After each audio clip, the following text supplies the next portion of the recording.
સીતા અવતાર કથા ભાગ 11 જનક નંદિની જગતજનની જાનકી।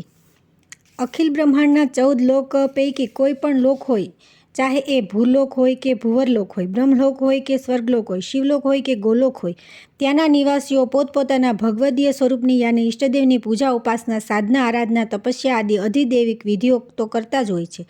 પછી ભલે ને એમના આરાધ્ય દેવ નોખા નોખા હોય તો પણ આખરે તો એ પરબ્રહ્મ પરમાત્માનું જ કોઈ ને કોઈ દેવી સ્વરૂપ છે એમ સમજીને તેઓ નિયમિતપણે આ પ્રક્રિયા કર્યા જ કરે છે। આ સંદર્ભમાં આપણે અત્યારે પરોક્ષ રૂપે શિવલોકમાં જ છીએ ત્યારે ત્યાંની વાત કરીએ તો અહીંયા સ્વયં ભગવાન શંકર પોતે જ જ્યારે ગોલોકેશ્વર શ્રીકૃષ્ણ પરમાત્માના અર્થાત તેમણે ધારણ કરેલા શ્રી રામ સ્વરૂપના ભારે ચાહક અને પ્રશંસક છે ત્યારે એમના અર્ધાંગના સહ સર્વે પરિજનો પણ પરબ્રહ્મ પરમાત્માના શ્રીરામ સ્વરૂપ જ આરાધક અને ઉપાસક હોય એ નિસંદેહ વાત જ હોય ને।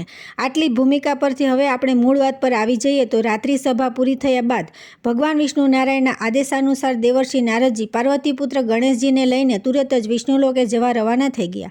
ત્યારબાદ પોતાના નિત્ય નિયમ મુજબ સતી પાર્વતીજીએ પોતાના પુત્ર કાર્તિકેયને તથા ત્રણેય પુત્રવધુઓને કહી દીધું કે ભલે ગમે તેટલું મોડું થાય તો પણ આપણે પૂજાઘરમાં જઈ શયન પ્રાર્થના કર્યા પછી છૂટા પડીશું। અને આટલું કહીને પછી તેઓ પોતે પણ લક્ષ્મી દેવી તથા સાવિત્રી દેવીને લઈને પોતાના પૂજાઘર ભણી આગળ વધ્યા અને ત્યારે એમની પાછળ પાછળ જઈ રહેલા મહાદેવજીએ પણ બ્રહ્મા વિષ્ણુને કહી દીધું કે આવો આજે આપણે પણ સમૂહ રાત્રિ પ્રાર્થનામાં જોડાઈ જઈએ જેથી આપણી આવતીકાલની ગોલોક યાત્રા નિર્વિઘ્ન પરિપૂર્ણ થઈ જાય અને ત્યાં જવા પાછળનો આપણો ઉદાત્ત હેતુ પણ સફળ થાય। પછી તો મંત્રણા કક્ષની પાછળની બાજુએ આવેલા દિવ્ય પ્રકાશથી ઝળહળતા દેવી પાર્વતીજીના પૂજાઘરમાં પ્રવેશીને સૌએ પોતપોતાનું સ્થાન ગ્રહણ કરી લીધું। સૌ પ્રથમ રિદ્ધિ સિદ્ધિએ દીપ પ્રાગટ્ય કરી શ્રી રામ સીતાની સુવર્ણ પ્રતિમાને પુષ્પહાર કર્યા, આરતી ઉતારી અને ત્યારબાદ રોજની જેમ દેવસેનાએ પોતાના સુમધુર કંઠે આ ભજન લલકાર્યું, હે કરુણાના સાગર તારી કરુણાનો કંઈ પાર નથી। અને ત્યારબાદ ત્રણેય પુત્રવધુઓ તથા દેવી પાર્વતીજીએ સમૂહમાં શ્રી રામચંદ્ર કૃપાલુ ભજમન હરણ ભવભય દારુણમ એ શ્રીરામ સ્તવન ગાઈને શયન પ્રાર્થના વિધિની પૂર્ણાહુતિ કરી। પછી સૌથી પહેલાં કાર્તિકેયની સાથે શિવજી પરિવારની ત્રણેય પુત્રવધુઓએ સૌને પ્રણામ સહ શુભરાત્રિની શુભેચ્છા પાઠવી વિદાય લીધી। ત્યારબાદ બ્રહ્મા વિષ્ણુની સાથે મહેશજી પણ શયનાર્થે જવા ઉત્તિષ્ઠ થઈ રહ્યા। ત્યાં તો એકદમ પાર્વતીજી બોલ્યા, ઊભા રહો પ્રભુ, મારી એક વાત સાંભળતા જાઓ। મહાદેવજી બોલ્યા, કહો શું કહેવું છે? પાર્વતીજી બોલ્યા, સ્વામી આપણે આવતીકાલે સવારે પ્રથમ પહર પૂરો થાય ત્યાર પછી ગોલોક ગમન માટે પ્રસ્થાન કરીએ તો કંઈ વાંધો છે? મહાદેવજી કહે, મને તો કંઈ વાંધો નથી, પરંતુ આટલું મોડું કરવાની શી જરૂર છે? પાર્વતીજી કહે, જરૂરી છે। અમારી ત્રણેયની આપને હાર્દિક વિનંતી છે કે અમને આવતીકાલે વહેલી સવારે વિષ્ણુલોકમાં થઈ રહેલી અમરાપુરીની ખાતમુહૂર્ત વિધિના દર્શન આપના ધ્યાન કક્ષ પેલી ગેબી દિવાલના મધ્યમથી નિહાળવાની અમૂલ્ય તક પ્રદાન કરો ને એ જોયા પછી આપણે શાંતિથી પ્રસ્થાન કરીએ તો બહુ સારું। પાર્વતીજી વાક્ય પૂરું કરે એ પહેલાં તો આશ્ચર્યચકિત થઈ ગયેલા મહાદેવજી સ્વયં વિચારમાં પડી ગયા અને પછી માથું ધોણાવીને બોલ્યા કે ઓહો બ્રહ્મા વિષ્ણુ, આ અગત્યની વાત તો આપણા ધ્યાન બહાર જ નીકળી ગઈ। આપ બંનેની જેમ મારી પાસે પણ મારા ધ્યાન કક્ષમાં દૂરદર્શનની અલૌકિક વ્યવસ્થા છે, તો પછી આપણે એનો લાભ શું કામ ન લઈએ? ઉમાએ સારું યાદ કરાવ્યું, ભલે દેવી, તમે ત્રણેય કાલે સવારે વહેલા ઉઠી જઈને તૈયાર થઈ જજો। આપણે અત્રેથી સાથે મારી ઓમકારેશ્વર ગુફા પર જઈશું અને મારી ગુફાના ધ્યાન કક્ષમાં બેસીને આપણે બધાએ ખાતમુહૂર્તની વિધિ નજરો નજર નિહાળીશું। ચાલો હવે બહુ મોડું નથી કરવું, શયન કરી જઈએ। શુભ રાત્રિ કહીને મહાદેવજી બ્રહ્મા વિષ્ણુ લઈને પોતાના શયન કક્ષ ભણી રવાના થઈ ગયા। આપણે અહીંથી આગળ વધીએ અને આ પરમ પૂજ્ય ત્રિયુગલ સ્વરૂપોની સાથે જઈને આવતીકાલ સવારે અમરાપુરીની ખાતમુહૂર્ત વિધિના દર્શન કરીએ। તો પહેલાં આવો ભગવાન ભોલેનાથના ધ્યાન કક્ષની આ ગેબી દિવાલ શું છે અને તેની અલૌકિક રચના કેવા પ્રકારની છે તે જરા સમજી લઈએ। હકીકતમાં દેવલોકના મહાન શિલ્પી અને સ્થપત્ય શ્રી વિશ્વકર્માએ યુગો પહેલાં પરબ્રહ્મ પરમાત્માના માર્ગદર્શન હેઠળ ચારે ચાર અગ્રગણ્ય લોકમાં અર્થાત વિષ્ણુલોક, બ્રહ્મલોક, શિવલોક અને ગોલોકમાં અનુપમ અને અલૌકિક કહી શકાય એવી એક વિશિષ્ટ તકનિક યુક્તિવાળી અદ્ભુત સંરચના કરી આપી હતી। એ શુભાશયથી કે ચારે ચાર લોકના અધિપતિઓ એકબીજાની સાથે કંઈ મહત્ત્વના નિર્ણાયક સંજોગો ઊભા થાય ત્યારે વાર્તાલાપ કરી શકે। એટલું જ નહીં, કોઈ યુગવર્તી નિર્ણય લેવો હોય તો એકબીજાનો પોતપોતાના લોકમાં બેઠા બેઠા તાત્કાલિક સંપર્ક સાધી શકે અને પરસ્પર વિચાર વિમર્શ પણ કરી શકે। અત્યાર સુધીમાં તો કેટલી વાર તેમણે આ તકનિકી સંરચનાનો લાભ પણ લઈ લીધો હતો। ઉપરોક્ત 4 લોક પૈકી 3 લોકની વાત બાજુ પર રાખીને અત્યારે આપણે શિવલોકની પેલી ગુપ્ત ગુફામાં રચાયેલા ધ્યાન કક્ષની ચારે ચાર દિવાલોમાં સ્થાપિત વિશ્વકર્માએ જે અકલ્પ્ય પ્રકારની ગેબી સંરચના કરી આપી છે તેનો ખ્યાલ મેળવવાનો પ્રયત્ન કરીએ। સર્વપ્રથમ તો એટલું જાણી લો કે ગુપ્ત ગુફાનું દ્વાર જેવું બંધ થાય કે તરત જ અંદરનું ઘનઘોર અંધારું ગાયબ થઈ જતું હતું અને આ ગુપ્ત ગુફાની છતમાં જડેલા દેવી રત્નમણી માણિક્યમાંથી સ્વયંભૂ રીતે પ્રગટતો આછો ઘેરો પ્રકાશપૂર્ણ સમગ્ર ધ્યાનકક્ષને અજવાળાથી ઝળહળતો કરી દેતો હતો. આ ધ્યાનકક્ષના અધિષ્ઠાતા શિવજી મહારાજ પછી જેવા ત્યાં ગોઠવેલા ચક્રાકારે ગોળ ગોળ ઘૂમી શકે એવા એક દિવ્યાસન પર સ્થાન ગ્રહણ કરે કે તરત જ આ ધ્યાનકક્ષની ચારે ચાર દિવાલો સ્વયંભૂ પ્રકાશિત થઈ જતી હતી. વળી ધ્યાનકક્ષની આ ચારે ચાર દિવાલો પર નીલ બદામી રંગના જે તે લોકની પ્રતીતિ કરાવતી પ્રતિકાત્મક પ્રતિકૃતિઓ ચિત્રાંકિત થયેલી નજરે પડતી હતી, જેવી કે પશ્ચિમ દિશાની દિવાલ પર ક્ષીરસાગરમાં શેષનાગ પર સૂતેલા વિષ્ણુ ભગવાન અને એમના ચરણ ચામતા દેવી લક્ષ્મીજીની ચિત્રાંકિત પ્રતિકૃતિ સૂચવતી હતી કે આ દિવાલનો સંબંધ વિષ્ણુલોક સાથે છે. તેની બાજુની ઉત્તર દિશાની દિવાલ પર કમળ પર બિરાજેલા પ્રજાપતિ બ્રહ્માજી તથા તેમની ડાબી બાજુએ ટાઢા રહેલા સરસ્વતી અને નારદજી ચિત્રાંકિત પ્રતિકૃતિ સૂચવતી હતી કે આ દિવાલો સંબંધ બ્રહ્મલોક સાથે છે.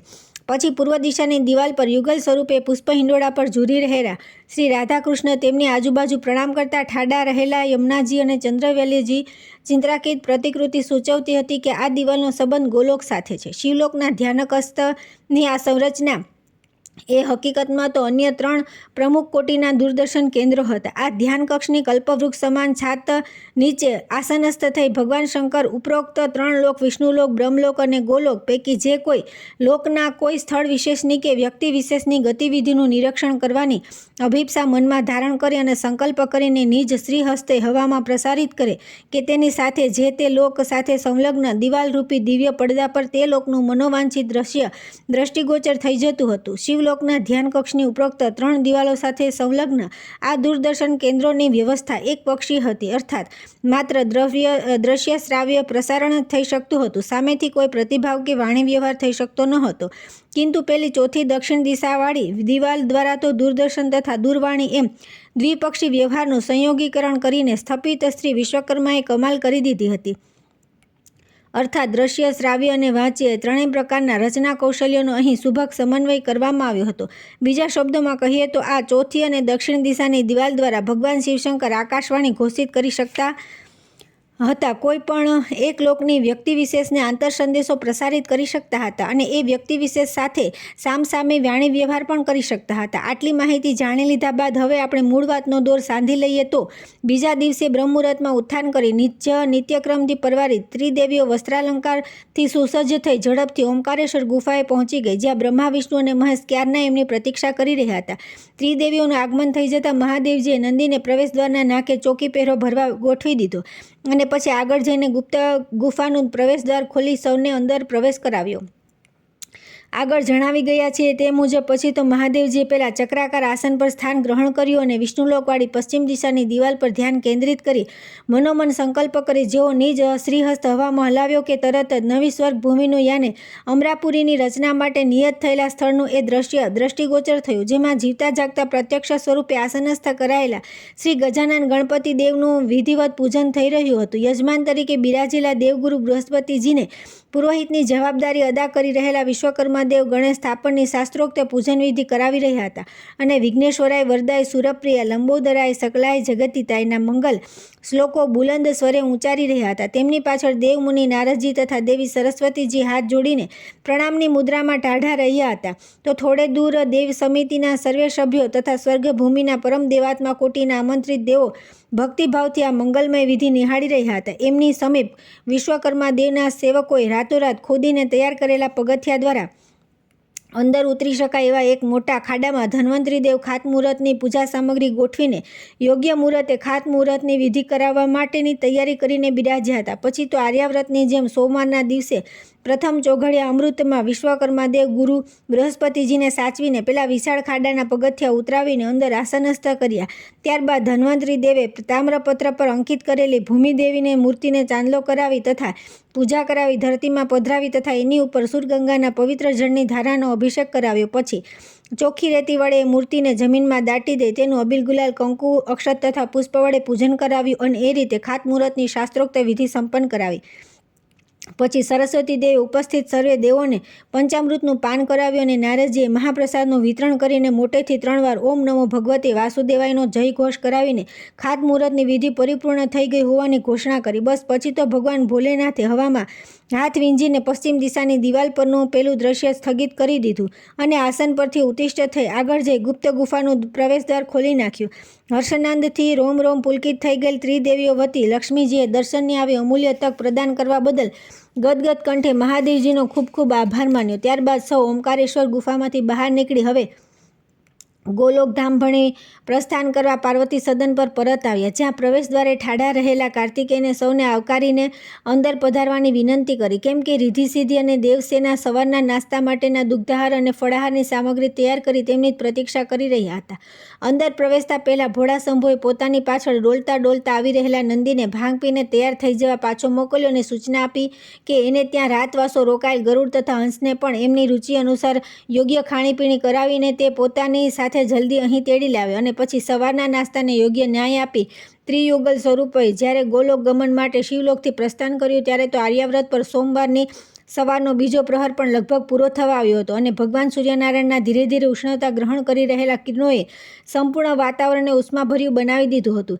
સારું એવું ઉડ્ડયન કર્યા બાદ તેઓએ માર્ગમાં આવતા મંદરાચલ પર્વત પર થોડો વિશ્રામ લેવા માટે ઉતરાણ કર્યું. અહીંથી ડાબી બાજુએ વળી જઈએ તો સ્વર્ગલોક જવાતું હતું અને જમણી બાજુ જઈએ તો સીધા ગોલોકમાં જવાતું હતું. હવે સમયપાલનના સદૈવ અને સતત આગ્રહી એવા બ્રહ્માજીએ ત્રિદેવીઓ સામે જોઈને પૂછ્યું કે બોલો, તમારે પહેલાં ક્યાં જવું છે? અમારી સાથે શ્રીકૃષ્ણના નિવાસ પર આવવું છે કે સીધા રાધાજીના નિવાસ સ્થાને જવું છે?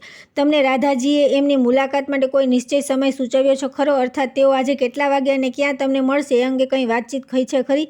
આટલું સાંભળ્યું નથી કે છોભી પડેલી ત્રિદેવીઓએ અજંપાભરી નજરે એકબીજાની સામે જોયું. ખાતમુહૂર્તનું દ્રશ્ય જોવાના હરખમાં અને રાધાજીને રૂબરૂ મળવા જવાની ઉતાવળમાં તેઓ રાધાજીને પૂછવાનું તો ભૂલી જ ગઈ હતી કે આજે તેઓ તેમને કેટલા વાગે અને ક્યાં મળી શકશે. એ તો બ્રહ્માજીએ જ્યારે પૂછ્યું ત્યારે તેમને ખ્યાલ આવ્યો કે અરે, આ તો ભારે થઈ. રાધાજી આપણને આજે ગોલોકમાં તેમને રૂબરૂ મળવા માટે બોલાવ્યા તો છે, પરંતુ આપણે ઉતાવળમાં એને પૂછવાનું તો ભૂલી જ ગયા કે આજે આપણને કેટલા વાગે મળી શકશે અને ક્યાં મળશે. તેઓ બરાબર જાણતા હતા કે રાધાજીના સમયના પાકા પાબંદ હતા. નિશ્ચિત કરેલા સમય સિવાય તો ભાગ્યે તેઓ કોઈને મળતા હતા. હવે શું કરીશું? વ્યવહાર કુશળ પાર્વતીજીએ તરત જ રસ્તો કાઢ્યો, એમ કહીને કે સખીઓ, મુલાકાત માટે તેમણે આપણને આજનો દિવસ તો ફાળવ્યો જ છે ને, તેથી ભલું હશે તો તેઓ સવારથી જ આપણી રાહ જોઈ રહ્યા હશે. માટે હવે એમ કરીએ કે જરા પણ સમય બગાડ્યા વિના અહીંથી સીધા એમના આવાસે જ જઈએ. અને પછી તેમણે મહાદેવજી સામે જઈને કહ્યું કે સ્વામી, એમ કરો, અમને પહેલાં રાધાજીના આવાસે ઉતારીને પછી તમે કૃષ્ણને મળવા એમના આવાસે જજો. પાર્વતીજીએ તો પોતાની બુદ્ધિ મુજબ વચલો રસ્તો કાઢ્યો, પરંતુ તેઓ સ્વયં ભૂલી ગયા હતા કે રાધાજી અત્યારે ગોલોકના એમના સદીઓ પુરાણા રાધા સદનમાં રહેતા નથી. એ તો યમુનાજીના પશ્ચિમ કિનારે નવનિર્મિત થયેલા ગોલોકધામના એમના સ્વતંત્ર રાધા નિવાસમાં રહેવા માટે શ્રીકૃષ્ણથી રિસાઈને ચાલ્યા ગયા છે. આ હકીકતના જ્ઞાતા શ્રી વિષ્ણુ ભગવાને તેમને આ વાતની યાદ અપાવી હવે ત્વરાથી કહ્યું કે દેવીઓ, મને ખબર છે ત્યાં સુધી તો વિશ્વકર્માએ રાધાજીની યોજના અનુસાર નવા ગોલોકમાં એટલા બધા અદ્યતન નિવાસસ્થાનો તૈયાર કરી આપ્યા છે કે એ પૈકી કયા ભવનમાં રાધા જે અત્યારે વિદ્યમાન હશે એ કહેવું મુશ્કેલ છે. અર્થાત એમનું નૂતન રાધા નિવાસ ક્યું હશે એની આપણને કોઈને ક્યાંથી ખબર નથી. એ શોધવા કે પૂછવા જઈશું તો ખાસું મોડું થઈ જશે અને ઉપરથી આપણે હાસ્યપાત્ર બની જઈશું એ નફામાં. કહીને વિષ્ણુ ભગવાને ઠપકાભરી નજરે લક્ષ્મીજી સામે જોયું. ત્યાં તો એકદમ ગરુડજી બોલ્યા, સ્વામી, એ ચિંતા આપ મારા પર છોડી દો. મને ખબર છે કે નવા ગોલોકધામમાં રાધારાણીનું નિવાસસ્થાન ક્યાં આવેલું છે. આશ્ચર્યચકિત થઈને મહાદેવજી બોલ્યા, અરે ગરુડ, તને કેવી રીતે ખબર પડી કે રાધાજીનું નવું નિવાસસ્થાન ક્યાં આવેલું છે? નવાઈ જેવી વાત છે. ગરુડ કહે, પ્રભુ, આપ ભૂલી ગયા લાગો છો, પણ મને તો બરાબર યાદ છે કે આપે જ મને કાકભૂષુંડી પાસે રામકથા સાંભળવા મોકલ્યા હતા. મહાદેવ તરત જ બોલ્યા, હા, તે એનું શું છે? એ વાત તો વર્ષો વીતી ગયા. તો રામાવતાર અને સીતાવતાર આવિર્ભૂત થયો તે પહેલાંની વાત છે. ત્યારે તો કદાચ રાધાજીના નવા ગોલોકધામનો જન્મ પણ નહોતો થયો. ગરુડ કહે, બરાબર છે, હું એ વાતની ક્યાં ના પાડું છું. હું તો માત્ર એ યાદ કરાવું છું કે એ દિવસે આપે મને આપના કૈલાસ પર્વતના એક શિખર પર બિરાજમાન કાકભૂષુંડીજી પાસે મોકલ્યો હતો અને તેમણે મને પક્ષીની ભાષામાં રામકથા કહી હતી, પરંતુ ત્યારે તેઓ મારી પાસે ગુરુદક્ષિણા માગવાનું ભૂલી ગયા. વિષ્ણુ ભગવાનને વાતમાં રસ પડ્યો અને બ્રહ્માજી સહ ત્રિદેવીઓ પણ ખૂબ આશ્ચર્યથી પહેલીવાર આ રીતે ગરુડને બોલતો સાંભળી રહ્યા. ગરુડજી આગળ ચલાવ્યું. પછી તો પ્રભુ એવું બન્યું કે ત્રેતાયુગે અયોધ્યાના રાજમહેલમાં માતા કૌશલ્યાની કુખે ગોલોકેશ્વર શ્રીકૃષ્ણ પરમાત્માએ રામ રૂપે અવતાર ધારણ કર્યો હતો. એ આપને જો યાદ હોય તો આપના ઈષ્ટદેવ શ્રી રામજીના બળ સ્વરૂપના દર્શન કરવા આપ તથા કાકભૂષુંડી સંન્યાસી વેશે ત્યાં ગયા હતા? મહાદેવજી બોલ્યા, હા ગરુડ, તારી વાત તદ્દન સાચી છે. અમે બંને ત્યાં ગયા હતા અને મને પ્રત્યક્ષ મળવા માટે રુદન કરી રહેલા મારા રામજીને મેં ખોળામાં લીધા ત્યારે જ તે શાંત થયા. મહાદેવજીએ પ્રસંગ ભાવવાહી રીતે પૂરો કર્યો અને પછી કહ્યું કે હા, પણ એ વાતને અને આ નવા ગોલોકના રાધા નિવાસને શો સંબંધ છે? એ સમજાતું નથી. ગરુડ બોલ્યા કે હું હવે આપને સમજાવું છું. પ્રભુ, આપ તો શ્રી રામજીના બાળ સ્વરૂપના દર્શન કરીને શિવલોકમાં પરત આવી ગયા, પરંતુ કાગભૂષુંડીજીને તો રામની બાળલીલાઓ જોવામાં એવો રસ પડી ગયો કે પછી તેઓ તો અયોધ્યાના રાજમહેલના એક વૃક્ષ પર કાગરૂપે રોકાઈ ગયા. પછી તો પ્રભુ ઘણો બધો સમય પસાર થઈ ગયો. સીતા અવતાર અને રામ અવતાર બંને પરિપૂર્ણ થઈ ગયા. ત્રેતાયુગ પણ વિરમી ગયો. ત્યાર પછી કાગભૂષુંડી પુનઃ આપના કૈલાસ પર્વત પરની એમની ગુફા મધ્યે પરત આવી ગયા. હવે એમણે નિશ્ચય કરી લીધો કે દેવી પાર્વતીજીને કહીને ભાર્ગવ મુનિનું પોતાનું અસલ સ્વરૂપ પાછું નથી લેવું અને શેષ જીવન હવે તો આ કાગભૂષુંડી રૂપે જ વ્યતીત કરવું છે અને સીતારામની યાને રાધા કૃષ્ણની અખંડ આરાધના કરવી છે. આમ તેઓ શ્રીકૃષ્ણના પરમ ભક્ત બની ગયા. હવે એકવાર એવું બન્યું કે ત્યાં ફરતા ફરતા નારદજી કાગભૂષુંડીજીને મળવા કૈલાસ પર્વત પર આવ્યા અને વાતમાં એમણે કહી દીધું કે પોતાનો સીતાવતાર પરિપૂર્ણ કરીને ગોલોકમાં પરત આવેલા રાધાજી યમુના નદીના પશ્ચિમ કિનારે વિશ્વકર્મા દેવના સહયોગથી એક એવા અદ્યતન પ્રકારના નવા ગોલોકધામનું નિર્માણ કરાવી રહ્યા છે કે એકવાર જે નજરે જુએ તે ભાવ વિભોર થઈ જાય અને એનો અવતાર સફળ થઈ જાય. અમારા સ્વર્ગના દેવો પણ ગગનમાંથી એ નિરખીને ધન્ય બની ગયા. એકને ટપી જાય એવા બંને બાજુ 4 નિવાસસ્થાનોની બરાબર વચ્ચે ચંદ્રાકારનું પોતાની યોજના મુજબનું પોતાને રહેવા માટેનું એણે રાધા નિવાસ નામનું જે ભવન બનાવ્યું છે તેનો જોટો તો 14 બ્રહ્માંડમાં ક્યાંય જોવા મળે એમ નથી.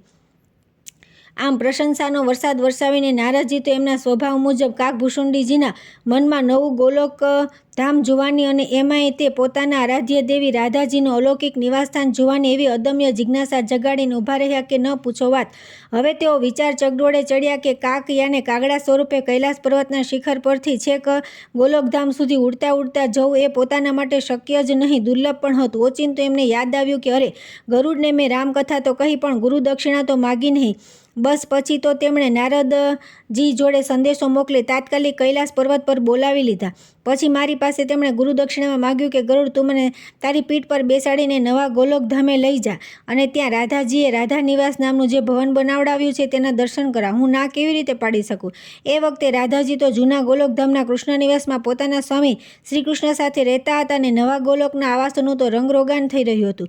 હું કાગભૂષુંડીજીને ત્યાં લઈ ગયો અને નવા આવાસોની વચ્ચે બંને બાજુઓથી ગણતા 5મા ક્રમે આવેલું રાધાજીનું રાધા નિવાસ લખેલું ભવન દર્શાવી આવ્યો. મને બરાબર યાદ છે એ ભવન સુધી પહોંચવાનો સીધો માર્ગ. આપ ચિંતામુક્ત થઈ જાઓ, હું આ મહાદેવીઓને સીધો ત્યાં જ ઉતારી આવીશ. સમસ્યા હલ થઈ ગઈ. આનંદ થઈ ગયો. ત્રિદેવોને ગોલોકની વિરજા નદીના પૂર્વ કિનારે ઉતારી ગરુડજી 3 દેવીઓને પોતાની પીઠ પર બેસાડી રાધા નિવાસના છેક પ્રાંગણમાં ઉતારી આવ્યા અને પછી પાછા આવી નંદી તથા હંસ પર આરૂઢ થયેલા બ્રહ્મા મહેશની સાથે પોતાના સ્વામીને પણ સામે દેખાતા કૃષ્ણ નિવાસ પર લઈ ગયા. હવે વળી પાછી નવી સમસ્યા ઊભી થઈ. પ્રાંગણ વટાવી રાધા નિવાસના પ્રવેશદ્વારે પહોંચી ગયેલ ત્રિદેવીઓને ત્યાં ઊભી રહેલી એક સેવિકાએ ઝડપથી સામે આવી સમાચાર આપ્યા કે પધારો દેવીઓ, આપ મોડ્યા પડ્યો છે. આપની રાહ જોઈને સ્વામીનીજી હમણાં જ એમની નૌકામાં યમુનાજીની હવેલી પર ગયા છે અને હવે તો તેઓ છેક સાંજ સુધી ત્યાં રોકાવાના છે. આટલું સાંભળ્યું નથી કે ત્રિદેવીઓના મોં પડી ગયા. પેલી સેવિકા એમની મૂંઝવણ સમજી ગઈ અને તરત બોલી, પરંતુ આપ ચિંતા ન કરશો, મારી પાછળ પધારો. એમ બોલતી તે બાજુના આવાસમાં જઈ ત્યાંથી કોઈ એક દેવીને બોલાવી લાવી અને બોલી, આ મારા સ્વામીજીના માતાજી છે, જેઓ આપની જ રાહ જોઈએ. અને એ વાક્ય પૂરું કરે ત્યાં તો ઝડપથી સામે આવી ગયેલા પેલા માતાજી બોલ્યા, પધારો મહાદેવો, સીતા મને કહીને જ ગઈ છે એટલે હું ક્યારની આપની રાહ જોઈ રહી છું. એમ બોલતા તેમણે વારાફરતી 3 દેવીઓનો ચરણ સ્પર્શ કર્યો અને બોલ્યા, ધન ભાગ્ય મારા કે આજે આપની આગતા સ્વાગતા કરવાનું સદભાગ્ય સાંભળ્યું. સીતા નથી તો શું થયું? હું તો છું ને. આપ પધારો મારા આવાસમાં. 3 દેવીઓ ખચકાઈને ઊભી રહી ગઈ. પાર્વતીજી તરત બોલ્યા, દેવીજી, આપ કોની રાધાજીની વાત કરો છો? આપ રાધાજીના માતાજી છો? પેલા માતાજી બોલ્યા, ના, હું રાધાની માતા નથી, સીતાની માતા સુનૈના છું. હવે લક્ષ્મીજી બોલ્યા, પણ અમે તો રાધાજીને મળવા આવ્યા છે. સુનૈનાજી હસીને બોલ્યા, એ તો બધું એકનું એક જ છે મહાદેવીઓ. આપ જેને રાધા કહો છો એ જ મારી સીતા છે. યમુનાજીના પેલા કિનારાવાળા નિવાસીઓ ભલે એને ગોલોકેશ્વરી રાધા તરીકે ઓળખતા હોય, પરંતુ આ કિનારે તો અમે બધા, હું મારી 3 દીકરીઓ ઉર્મિલા માંડવીને શ્રુતકીર્તિ, એની તમામ સખીઓ, અને હવે તો એ જ્યારથી શ્યામ સુંદરથી રિસાઈને અહીં રહેવા આવી ગઈ છે ત્યારથી તો ખુદ યમુનાજી તથા ચંદ્રાવલીજી પણ એને રાધા નામે નહીં સીતાના નામે સંબોધીને વાત કરે છે. ચાલો જવા દો એ વાત. આપની એ રાધા મને આપની બધી જવાબદારીઓ સોંપીને ગઈ છે, માટે મારા આવાસમાં પધારો. આપની રાહ જોઈને હજી તો હું જમી પણ નથી. ચાલો હાથ પગ મુખ પ્રક્ષાલન કરી લો, આપણે પહેલાં જમી લઈએ, કહીને સુનૈનાજીએ ત્રણેય દેવીઓને પોતાના આવાસમાં લઈ ગયા. સાનંદ આશ્ચર્ય સહ થોડો ક્ષોભ અને સંકોચ અનુભવતી દેવીઓ પછી તો સુનૈનાજીની ભાવભીરી મહેમાન ગતિ માણી ભોજન આદિથી વિધિ પરવારી ગયા બાદ દ્વિપ્રહરનો સમય પસાર કરવા સુનૈનાજી હવે આ ત્રિદેવીઓને પોતાના આવાસના વિશ્રામ કક્ષમાં લઈ ગયા અને સંપૂર્ણ માન આદર સહ તેમને આસન પર બિરાજમાન થવા વિનંતી કરી. જિંદગીમાં પહેલી જ વાર આ રીતે દેવી વિભૂતિઓ સાથે પ્રત્યક્ષ મુલાકાત થઈ હોવાથી થોડા ડઘાઈ ગયેલા છતાં વ્યવહાર કુશળ હોવાથી અને તેમની સાથે વાતચીત કરવાનો બીજો કોઈ વિષય કે મુદ્દો ન હોવાથી તેમની સન્મુખ એકાસન પર સ્થાન ગ્રહણ કરીને બેઠેલા સુનૈનાજી સ્વયં બોલવા લાગ્યા. હે પૂજ્ય દેવીઓ, સીતાએ મને પ્રદાન કરેલું આ મારું નિવાસસ્થાન છે. એની જોડા આવેલા 3 આવાસો મારી 3 દીકરીઓ ઉર્મિલા, માંડવી અને સુતકીર્તિ નિવાસ કરે છે. આ પત્રે પધારીને પહેલું જ પ્રાંગણમાં પદાર્પણ કરેલું તે સીતાનું પોતાનું અનુપમ અને અલૌકિક ગણાતું ભવન છે. પછી સામેની બાજુના 4 આવાસો પૈકી છેલ્લું અતિથિ ભવન છે. એની બાજુમાં ગોલોકનું નવું નાટ્ય નૃત્ય ગૃહ છે અને પછીના બીજા 2 આવાસોમાં સીતાની સાથે અતરંગ સંખ્યાઓ રહે છે. રાધાજી યાને સીતાજીના માતાજી એકલા જ બોલ કર્યા કરે અને પોતે સૌ શ્રોતાની જેમ મૂંગા બેસી રહે તો ઔચિત્ય ભંગ ગણાય એવું સમજતા દેવી પાર્વતી હવે કહ્યું, સુનૈનાજી, અમારા શિવલોકનું નવનિર્માણ કરવા આવેલા વિશ્વકર્મા દેવ આપના આ નવા ગોલોકના અને એમાંય તે રાધાજીના ભવ્યાતિ ભવ્ય ભવનના આટલા બધા વખાણ કર્યા છે કે જેથી અમે નજરો નજર નિહાળવા અત્રે આવ્યા છીએ. હવે રાધાજી અરે તમારા સીતાજી આવશે પછી એમની સાથે જઈને ફરીને અમારે બધું ધ્યાનથી જોવું છે. પણ દેવી, તેઓ સૂર્યાસ્ત પહેલાં તો પરત આવી જશે ને અમારે રાત્રે તો અહીંથી વિદાય થઈ જવાનું છે. હવે લક્ષ્મીજીને લાગ્યું કે મારે પણ કંઈ બોલવું જોઈએ, તેથી તેઓ બોલ્યા કે દેવી, અમે અહીં એકલા નથી આવ્યા, અમારી સાથે અમારા પતિદેવો પણ પધાર્યા છે અને એમને અહીં ઉતારીને તેઓ સીધા કૃષ્ણને મળવા એમના ભવન પર ગયા છે. નક્કી કર્યા મુજબ તેઓ રાત્રિના પ્રથમ પ્રહરના અંતે વિરજા નદીના પૂર્વ કિનારે આવેલા વિશ્રામ ઘાટ પર અમારી રાહ જોઈને ઊભા રહેવાના છે. આટલું આપણી જાણ ખાતર બ્રહ્માણી સાવિત્રી દેવીને થયું કે હું શા કામ બાકી રહી જાઉં.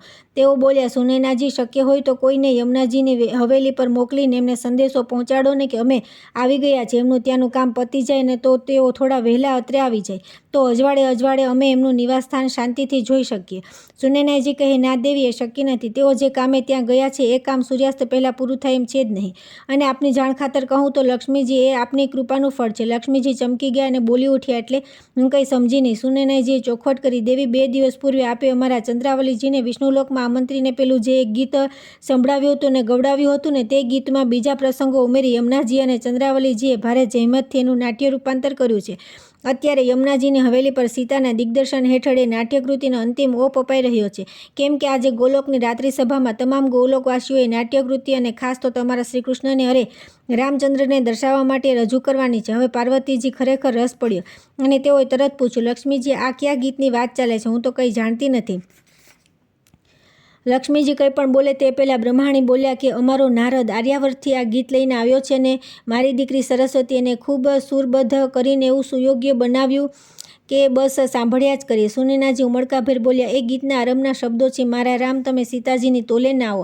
દેવી પાર્વતી, આ ગીતમાં જે પ્રસંગોનો ઉલ્લેખ કરી સમજાવાયું છે તે આપ જો સાંભળશો તો આપને સ્પષ્ટ ખ્યાલ આવી જશે કે મારી સીતાને તમારા કૃષ્ણ અરે તમારા દશરથનંદન રામચંદ્રજી કેવો ભારોભાર અન્યાય કર્યો છે. અને પછી તો એકદમ ભાવાવેશમાં આવી ગયેલા સુનૈનાજી સંભળાવી દીધું કે દેવીઓ, મારી સીતાને એના સીતાવતારમાં જે સહન કર્યું છે એવું તો તમારામાંથી કોઈથી સહન ન કરી શકે. કેવા લાડકોટમાં અમે એને ઉછેરીને મોટી કરી હતી અને કેવા ઉમંગને ઉત્સાહથી અમે એને અયોધ્યા નરેશની પુત્રવધુ બનાવી હતી, પરંતુ બધું પાણીમાં ગયું. એના નસીબમાં એવું દુઃખ અને આવો અન્યાય વેઠવાનું લખાયું હશે એટલે બિચારી અવતાર પૂરો કરવાય ના રહી અને ઊભીને ઊભી ધરતીમાં સમાઈ ગઈ.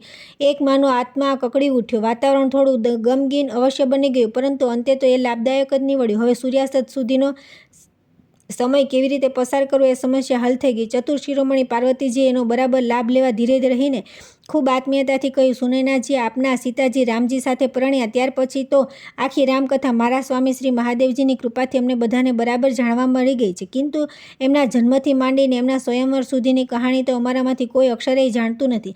આપને વાંધો ન હોય તો અમને સીતાજીના લગ્ન પૂર્વેની જીવનથી સુમાહિતગાર કરો ને.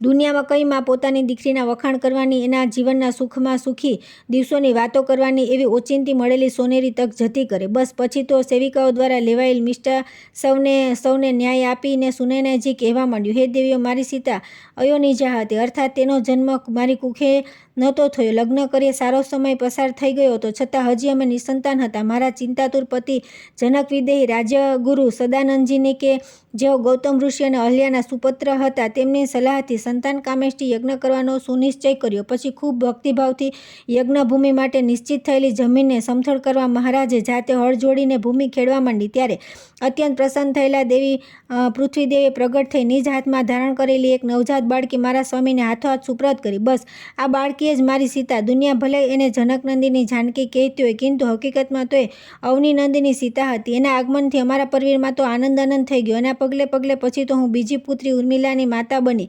પરંતુ સીતા તો સીતા જ હતી. રૂપગુણમાં, ચાતુર્યમાં અને સહનશીલતામાં નાનપણથી જ તો એવી બેનમૂન હતી કે ન પૂછો વાત. પછી તો એ દિવસે ન વધે એટલી રાતે વધવા માંડી અને રાતે ન વધે એટલી દિવસે વધવા માંડી.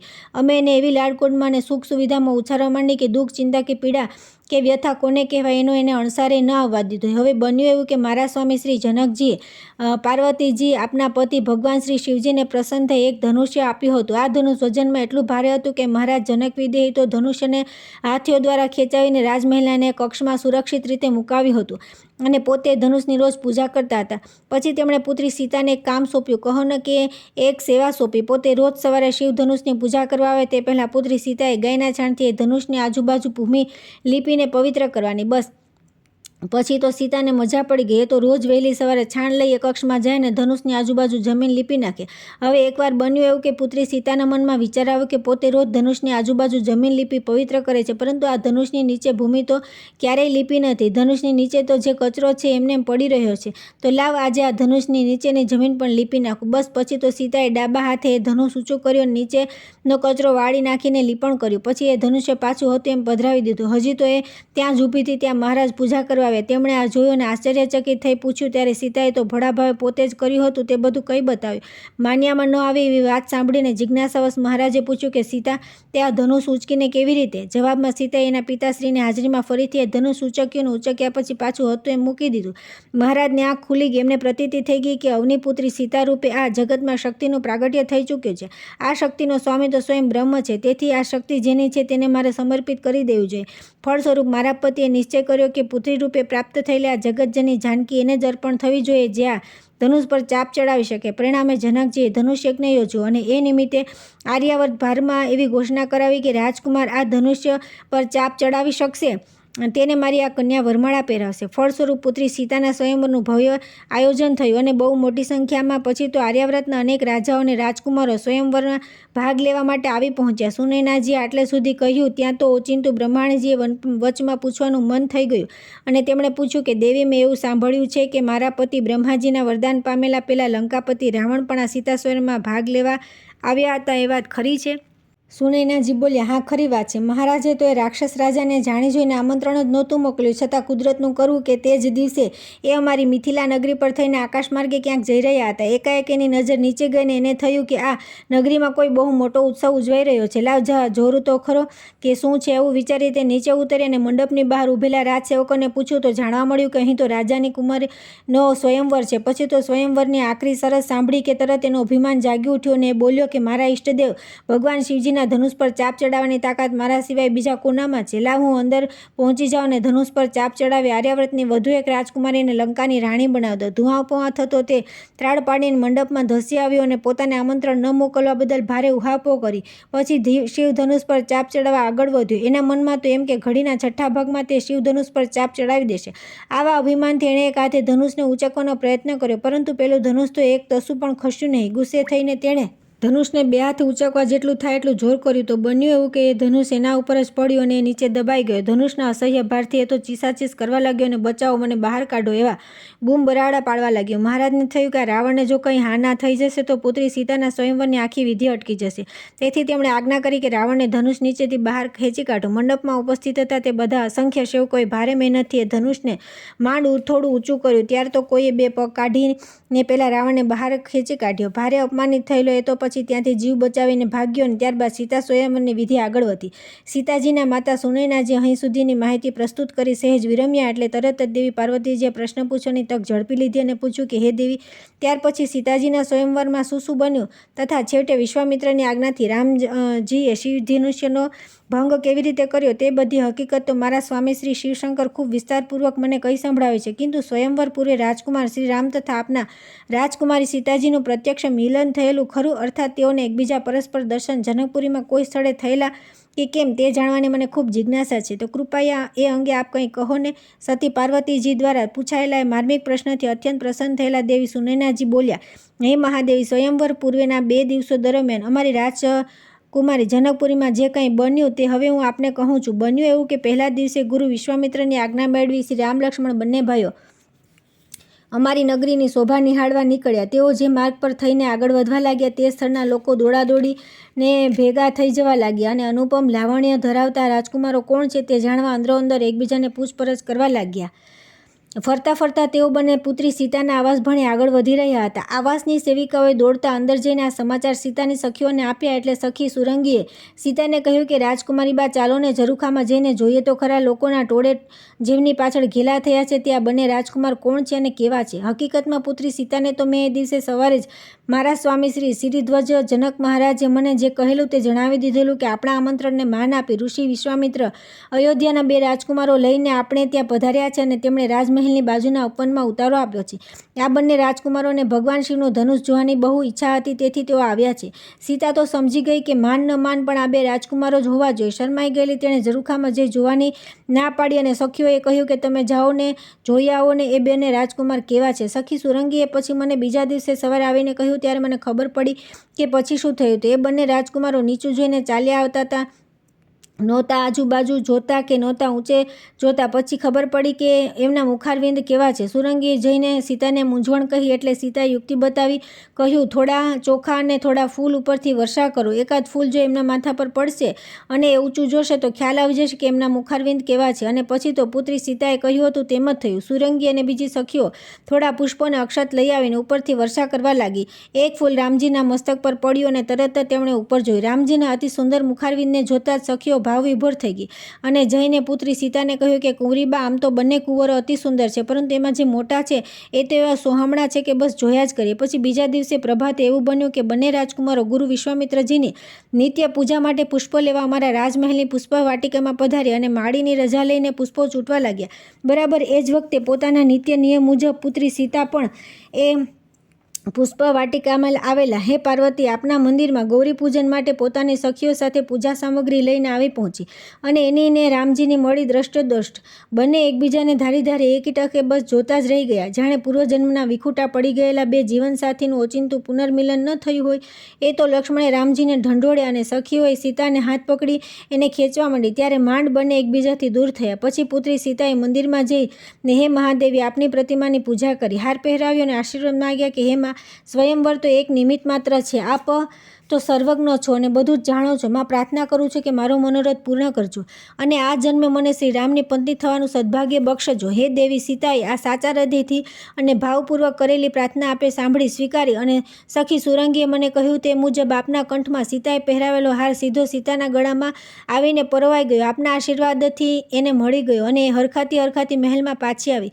મેં વિલંબ થવાનું કારણ પૂછ્યું તો તેણે તદ્દન નિખાલસતાથી મને કહી દીધું કે બા, પહેલા અયોધ્યાના રાજકુમાર બાગમાં પુષ્પો ચૂંટવા આવ્યા હતા, તેમના દર્શન કરવા રોકાઈ ગઈ, તેથી થોડું મોડું થઈ ગયું. પાર્વતીજી, આપે મને પૂછ્યું કે સ્વયંવર પૂર્વે શ્રી રામ સીતાનું મિલન થયેલું કે કેમ, તો હું જેટલું જાણતી હતી તે બધું આપને કહી દીધું. હવે પછી શું થયું તે હું ઝડપથી આપને ટૂંકમાં જણાવી દઉં. એવું બન્યું કે રાવણ જેવા મહાશક્તિશાળી રાજા શિવ ધનુષને ઉઠાવી તો શું ખસેડી પણ ન શક્યા તો આપણું શું ગજું. આવું વિચારીને વારંવાર બંદીજનો દ્વારા ઘોષણા થવા લાગી તો પણ મોટાભાગના રાજાઓ અને રાજકુમારો તો ઊભા થવા જેટલી હિંમત પણ ન દાખવી. બીજી બાજુ સ્વયંવરમાં આવેલા કેટલાક સમજુ રાજાઓ તો અંદરોઅંદર એમની કહેવા લાગ્યા કે અમે તો એવું સમજીને આવ્યા હતા કે સીતા મિથિલા નરેશ જનકની પુત્રી છે, પરંતુ અહીં આવ્યા પછી ખબર પડી કે સીતા તો ધરતીની પુત્રી છે. આપણે તો ભૂપતિ અને ધરતીના પતિ છીએ અને સીતા ધરતીની પુત્ર એટલે આપણી પણ પુત્રી થઈ. પરિણામે બાપ થઈ આપણાથી દીકરી સાથે પરણવાનો વિચાર પણ કેવી રીતે થઈ શકે. એવું કહીને તેઓ પોતાના આસન પરથી નિષ્ક્રિયપણે બેસી રહ્યા. પરંતુ બીજા કેટલાક અભિમાની રાજાઓ અને રાજકુમારોના મનમાં સીતા જેવી સર્વગુણ સંપન્ન પત્ની પામવાના હજી કોડ હતા. તેઓ એક પછી એક ઊભા થઈ શિવધનુષને ઉઠાવવા આવ્યા તો ખરા, પરંતુ જેવા આવ્યા હતા તેવા ભોઠા પડીને લજ્જિત થઈને બેસી ગયા. એમનાથી ધનુષને હલાવી પણ ન શકાયું. સ્વયંવરમાં ભાગ લેવા આવેલા તમામ રાજાઓ નાસીપાસ થઈ ગયા, પરાજિત થયા અને કોઈ કહેતા કોઈ શિવ ધનુષને હલાવી ન શક્યું. તે જોઈ મારા પતિ જનક રાજા આકુળ વ્યાકુળ થઈ ગયા. પોતાના આસન પરથી ઊભા થઈ એકદમ આવેશમાં આવી જાય તેઓ કહેવા લાગ્યા કે હે રાજાઓ, મને જો પહેલેથી ખબર હોત કે આ જગતમાં શિવ ધનુષ પર ચાંપ ચડાવે એવો કોઈ પુરુષ વિધાતાએ સર્જ્યો જ નથી તો હું આવી શરત જાહેર કરી હાંસી પાત્ર ન બન્યો હોત. હવે જો મારી પ્રતિજ્ઞા તોડું કે ફેરવું તો સત્યનો ચૂક્યો કહેવાઉં, અને જો પ્રતિજ્ઞા નથી તોડતો મારી પુત્રી કુંવારી રહે. હવે મારે શું કરવું તે મને સમજાતું નથી. તેથી ન છૂટકે એટલું જ કહું છું કે આર્યાવ્રત હવે ક્ષત્રિય વિહોણું યાને સુરવીર કે પરાક્રમી રાજવી વિનાનું થઈ ગયું છે. માટે આપ સૌ હવે સૌના દેશમાં પાછા જઈ શકો છો. આવી અપમાનજનક વાણી સાંભળી તમારા રાજાઓ શરમાઈને નીચું જોઈને બેસી રહ્યા, પરંતુ વિશ્વામિત્ર ઋષિની સાથે આવેલા સુમિત્રાનંદન લક્ષ્મણ તો ધુઆપુઆ થઈ ગયા. ધરતી વીરવિહીન થઈ ગઈ છે એવો મારા પતિ જનક મહારાજે મૂકેલો આક્ષેપ લક્ષ્મણજી સહન ન કરી શક્યા. તેમણે એક નજર ગુરુ વિશ્વામિત્ર પર નાખી અને બીજી નજર પોતાના જ્યેષ્ઠ બંધુ શ્રી રામ ભણી નાખી તો તેઓ બંને તદ્દન શાંત અને સ્વસ્થ હતા. આ જોઈને લક્ષ્મણજીનો આક્રોશ ચરમસીમા પર પહોંચી ગયો. તેઓ ગુસ્સાથી ધ્રુજતા અવાજે બોલ્યા, ગુરુદેવ મોટાભાઈ, આપ મને આજ્ઞા આપો તો હું ન કેવળ મિથિલા નરેશને બલકે અત્રે ઉપસ્થિત તમામ રાજા મહારાજાને બતાવી દઉં કે સૂર્યવંશનો દશરથ નંદન આ લક્ષ્મણ ધરતી ધ્રુજાવી દે તેવા ધનુષના ટુકડે ટુકડા કરી દેવા શક્તિ સમાન છે. આપ બંને કેમ હજી સુધી ચૂપ છો એ મને સમજાતું નથી. હવે રામચંદ્રજી ગુરુદેવને પ્રણામ કરીને પછી કહ્યું, ભાઈ લક્ષ્મણ, તું શાંતિ રાખ. હું ગુરુદેવની આજ્ઞાની જ પ્રતીક્ષા કરી રહ્યો છું. અને હવે વિશ્વામિત્ર ઋષિએ લક્ષ્મણના ખભે પ્રેમથી હાથ મૂકી શ્રી રામને આજ્ઞા કરી કે રામ, હવે સમય પાકી ગયો છે. જાઓ અને જઈને અહંકારના પ્રતીક્ષામાં આ શિવ ધનુષને તોડી નાખો.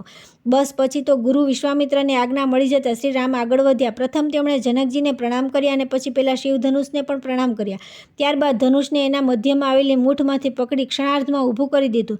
અસંખ્ય સભાજનો, રાજા મહારાજો તથા લગ્નવાંછુક રાજકુમારો તો આ દ્રશ્ય ફાટી આંખે જોઈ રહ્યા. શ્રી રામે ધનુષને પગના અંગૂઠાથી દબાવી હાથથી વાંકુવાળી પ્રત્યંચા ચડાવી દીધી. પછી તેમણે પોતાના નિશંગમાંથી એક બાણ કાઢી તેને ધનુષ પર ચઢાવવા માટે પેલા ધનુષને રમતમાં ઊંચકી લીધું અને તેની પણસને કર્ણ સુધી ખેંચવા બળ કર્યું. ત્યાં તો કડરભૂસ પ્રચંડ ધ્વનિ સાથે સ્થિવ ધનુષ મધ્યમાંથી ભાંગી ગયું. આકાશના મેઘાડંબરમાં વીજળીનો કડાકો થાય એમ ધનુષભંગના પ્રચંડ અવાજથી વાતાવરણ ધ્રુજી ઉઠ્યું. કૌશલ્યાનંદન શ્રી રામના ચારે બાજુ જય જયકાર થઈ ગયો.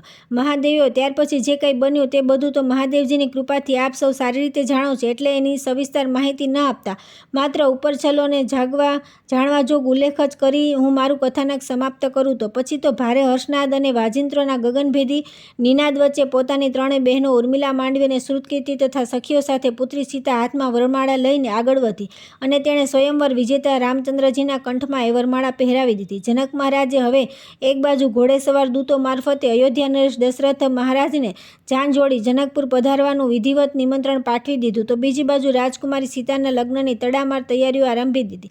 હવે એક બાજુ અયોધ્યાની જાન લઈને મહારાજા દશરથ, વશિષ્ઠ મુનિ તથા અનેક સામંતો અને અગ્રગણ્યો પ્રજાજનો વાતે ગાતે જનકપુરીમાં આવી ગયા તો બીજી બાજુ રામજીને ખબર પડી કે સીતાને બીજી 3 કુંવારી બહેનો છે.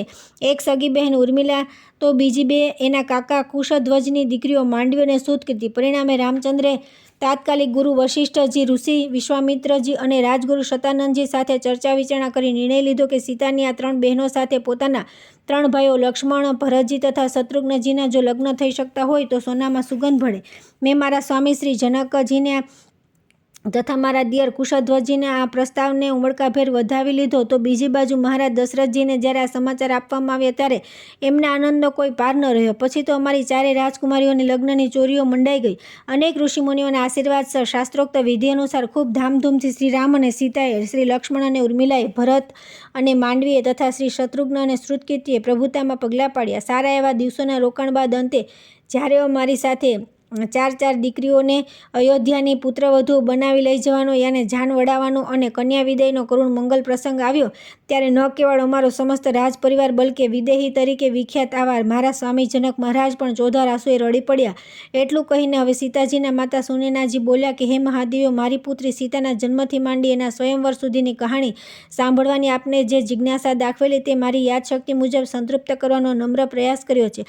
હવે એના સમાપનમાં મારે આપને એટલું જ કહેવું છે કે આપ 3 મહાદેવો નારી રૂપે નારાયણી છો. એટલું કહીને સહેલાઈથી સમજી શકો કે એક માતા તરીકે મેં જ્યારે મારી 4 દીકરીઓને અયોધ્યા જવા એક સમૃદ્ધ રાજ્યની પુત્રવધુઓ તરીકે વડાવી છે ત્યારે એમના ભાવિ સુખની મેં કેવી કલ્પના કરી હશે અને પછી માન્યામાં પણ ન આવે એવા અનેક અકલ્પ્ય કરણાવશાત રઘુકુળ રીતિ સદા ચલ્યા, પ્રાણ જાય એરું વચન ન જાય. એ વર્ષ પરંપરાગત પ્રણાલીને જાળવી રાખવાની જીદ ખાતર મારી એક બે નહીં 4 દીકરીઓના માથે દુઃખના ડુંગર તૂટી પડ્યા અને એમનો સુખી સંસાર પતાના મહેલની માફક નીતિની એક જ ફૂંકથી જમીન દોસ્ત થઈ ગયો. એ જોઈને હે દેવીઓ, મારા માતૃ હૃદય પર કેવો વજ્રાઘાત થયો હશે એ તો હું શબ્દોમાં વર્ણવાને પણ સમર્થ નથી. આપ ત્રણેય તો રામાવતાર અને સીતાવતારને સમગ્ર અવતાર લીલાથી પૂર્ણતઃ સુજ્ઞાત છો. એટલે મારે આપને એટલું જ પૂછવું છે કે શું આપને નથી લાગતું કે પોતાના પિતાશ્રીની વચન પાલનની ટેક જાળવી રાખવાની પિતૃભક્તિ ખાતર આપના રામચંદ્ર ભગવાને મારી ફક્ત એક પતિવ્રતા પુત્રી સીતાને જ નહીં બલકે બાકીની બીજી બે તદ્દન નિર્દોષ દીકરીઓ ઉર્મિલા અને માંડવીને પણ વિના વાંકે ભારોભાર અન્યાય કર્યો છે અને એમને બંનેને વર્ષોના વર્ષો સુધી એમના પતિના વિરહની અસહ્ય આગમાં રાત દિવસ સળગતા રહેવાની અમાનુષી સજા કરી છે. બોલતા બોલતા વાત્સલ્યમૂર્તિ માતા સુનયના દેવી ધ્રુસકે ને ધ્રુસકે રડી પડ્યા. દયાળુ દેવી લક્ષ્મીજીએ તરત જ ઊભા થઈને સીતાજીના માતા સુનયનાજીના મસ્તક પર પોતાનો પ્રેમાળ હાથ મૂકી તેમને રુદન ન કરવા અને શાંત થઈ જવા અનુરોધ કર્યો. સતી પાર્વતીજીએ ત્યાં મૂકેલા જળપાત્રમાં એક પ્યાલામાં જળ ભરી સુનયનાજીને પાણી પીને સ્વસ્થ થઈ જવા સમજાવ્યા. થોડી ક્ષણોમાં સુનયનાજી પોતાની લાગણીશીલતા પર સંયમ મૂકી દીધો. તાળી પાડીને બહાર ઊભેલી સેવિકાને બોલાવી અને તેને ઝડપથી મધુરાસવ લઈ આવવા અંદર મોકલી દીધી. આ બાજુ બ્રહ્માણીજીએ બારીમાંથી બહાર જોયું તો તેમને ખ્યાલ આવી ગયો કે ગોલોકમાં સૂર્યાસ્ત થવાની તૈયારી છે. કદાચ રાધાજી વહેલા પરત આવી જાય અને આપણે તરત જ એમની પાસે પહોંચી જવું પડે તો જતાં પહેલાં સીતાજીના માતા સુનયનાજી આશ્વાસનરૂપ કંઈ કહેવું જોઈ એમ વિચારી વ્યવહાર કુશળ બ્રહ્માણીજી બોલ્યા. દેવી સુનયના, તમારો આક્રોશ તદ્દન વ્યાજબી છે. અમે ત્રણેય દેવીઓ તમારા મંતવ્ય સાથે સહમત છીએ. તમારી ત્રણેય દીકરીઓ ખરેખર અન્યાય થયો છે. અમે ગઈકાલ રાત્રે શિવલોકમાં મોડે સુધી આ જ પરિસ્થિતિની ચર્ચા કરી હતી, જેથી આજે અહીં આવીને અમે રાધાજીને યાને કે આપના સીતાજીને આશ્વાસન આપી શકીએ કે તેમણે તેમના સ્વામી ગોલોકેશ્વર પર ઠાલવેલો રોષ યથાર્થ છે. આ સંદર્ભમાં શ્રીકૃષ્ણએ એટલું જ કબૂલ કરવું જોઈતું હતું કે જાણે અજાણે અથવા વિધિનિર્મ તમારી ત્રણેય રાજકુમારીઓને અન્યાય કરવાની બાબતમાં તેઓ સ્વયં તેમના પેલા આદર્શને અવગણીને નિમિત્તરૂપ તો બન્યા જ છે, પરંતુ હે સીતા માતા, અમારી જેમ કદાચ તેમને પણ એક વાતનો સંતોષ તો થતો જ હશે. તમારા ચોથા રાજકુમારી શ્રુતકીર્તિ અને જમાઈ શત્રુઘ્નજી તો આ બધા વર્ષો દરમિયાન સંસાર સુખ ભોગવવા ભાગ્યશાળી નીવડ્યા હતા ને. તરત સુનયનાજી બોલી ઉઠ્યા, ના, આપની આ કલ્પના તદ્દન વેગળી છે.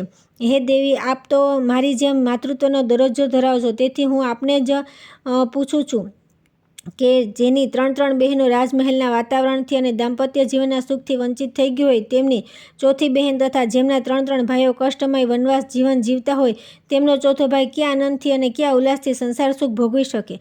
એ બંને પણ અયોધ્યાના રાજમહેલમાં રહેવા છતાં સ્વૈચ્છિક સંન્યાસ અપનાવી લીધો. પરંતુ મને એ વાતનો ગર્વ છે કે મારા આ દીકરી જમાઈ સાથે મળી વિયોગના એ વર્ષો દરમિયાન શકવર્તી કહો કે યુગવર્તી ગણો, પણ એક એવું અભૂતપૂર્વ રચનાત્મક સર્જન કર્યું કે જેનું મૂલ્ય સાહિત્યકારો અને ઇતિહાસકારો સિવાય ભાગ્યે જ બીજું કોઈ આંકી શકે તેમ છે. એટલું સાંભળ્યું નથી કે ત્રણેય દેવીઓ સાનંદાશ્ચર્યથી બોલી ઉઠી એટલે અમે કંઈ સમજ્યા નહીં. સુનયનાજી હવે પૂર્ણ સ્વસ્થતા ધારણ કરી કહેવા માંડ્યું કે હે મહાદેવીઓ, મારા આ દીકરી જમાઈઓ સહિયારા પુરુષાર્થી એક નહીં પરંતુ બબ્બે અનુપમ સર્જનો આર્યાવર્તને ચરણે સમર્પિત કર્યા છે. એક તો જેમ અત્યારે આર્યાવર્તમાં રામાવતાર પર આધારિત મહર્ષિ વાલ્મીકી રચિત રામાયણ મહાગ્રંથ પ્રચલિત છે, તેવો જ બ્રહ્મર્ષિ વશિષ્ઠ દિગ્દર્શિત સીતાવતાર પર આધારિત સીતાયણ નામક સ્મૃતિગ્રંથ પુત્રી શ્રુતકીર્તિ અને જમાઈ શત્રુઘ્નજીએ આલેખિત કર્યો છે. તેમાં તેમણે જ્યાં જ્યાં જરૂર પડી ત્યાં ત્યાં અમારા મિથિલાના રાજગુરુ શતાનંદજીનું તથા ઋષિવર વિશ્વામિત્રજીનું માર્ગદર્શન પણ મેળવ્યું છે. આ તદ્દન નવી જ માહિતી સંપ્રાપ્ત થતાં ત્રણેય મહાદેવો હર્ષવિભોર થઈ ગઈ.